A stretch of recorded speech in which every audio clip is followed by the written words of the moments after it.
Well. There was a time where I was picking Fluffy Hernandez to beat Michel Pereira. And there was a time people were calling me insane for that pick, right? I know a lot of them have forgotten what they were saying, but I remember. I remember. I remember when they were calling me and saying, "Oh, Michel Pereira is a tank. Do you see those muscles? He's going to destroy Fluffy Hernandez." And all of a sudden, right now, we're even talking about Fluffy Hernandez and maybe RDR being probably the only two people who might have a shot against Hamza Chimaev. Hmm? How times have changed. And you get these people in the comment section who are busy trashing me. But kind of sad to see Michel Pereira going from prospect to prelims and fighting Kyle Daukaus. It's honestly very sad. But I think his cheating ways and his lack of cardio is probably the biggest problem. And I don't think losing to Fluffy Hernandez and Abbas Magomedov is too bad. Just that it's crazy that people actually thought that this guy was going to be a problem in the middleweight division. He still might be. Who knows? Maybe he can improve and get there. But anyway, let's get to the breakdown. Kyle Dawkins has a 3-inch reach advantage, so it's going to play a factor if the fight stays standing. But I mean, Dawkins will most likely win via submission if he does win. If he does finish the fight, of which is highly possible. I mean, he has an 82% finishing rate. So Kyle Dawkins does know how to finish a fight. Well, Michel Pereira has a 67% finishing rate, which is not that great. And he's fighting another grappler.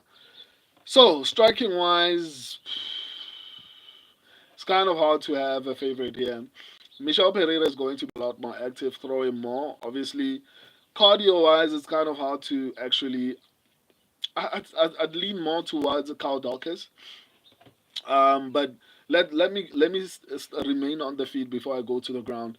So as far as the striking, I think Michel Pereira is going to be throwing a lot more. But defensively, I feel like Kyle Dawkins is a little bit better. Probably that has to do with his wrestling. But I think he's better defensively. He knows how to avoid getting hit. I feel like Dawkins will also have the cardio. Normally, wrestlers usually have better cardio. So as far as grappling, yeesh, I feel like Kyle Dawkins, man, has a shot at winning. I think this might be one of the best underdogs on this particular card. I'm still picking Michel Pereira. My subscribers are also picking Michel Pereira. But Kyle Dawkins has okay, not too great takedown entries, but he has the pretty submissions. I mean, all his submissions have come by way of all his wins, all his finishes. Yes, all his finishes have come by way of submission. So he knows how to finish a fight on the ground. That worries me. He is good defensively on the ground. Offensively, he shoots a lot of takedowns, but is never really that successful with them. Michel Pereira doesn't shoot that much, but I mean, he is a little bit better with the takedowns, like securing takedowns. I think he's a little bit better than Dawkins. But so essentially, maybe as far as the wrestling goes, maybe I'll favor Michel Pereira. And then as far as the jiu-jitsu goes, maybe I'll favor Kyle Dawkins. But Kyle Dawkins is good defensively, and I really, really love guys who are good. No, no diddy. Who are good defensively, right? So it's gonna be very interesting to see how this one plays out because on the feed, Kyle Dawkins is going to be a little bit better defensively. He has a 3-inch reach advantage, which might potentially influence how the striking exchanges go. And Kyle Dawkins can finish a fight, if he gets an opportunity. He doesn't regularly go to a decision. With an 82% finishing rate, it shows how many fights he normally finishes. I'm also still worried about Michel Pereira's cardio.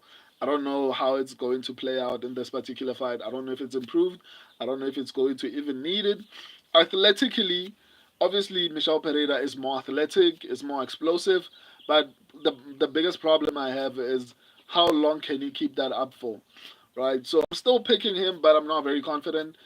I truly believe that Kyle Daukaus is probably one of the best underdogs here. I don't even know if he's an underdog. I would assume that he's an underdog, but if he's not, then okay. If he is, then I think he's a pretty good underdog. Breakdown, my subscribers and I are going with Michel Pereira. Not very confident. There's a high probability I get this one wrong. Let me go to the next fight. I love and appreciate all of you. Until next time, deuces. Let's go to the next fight.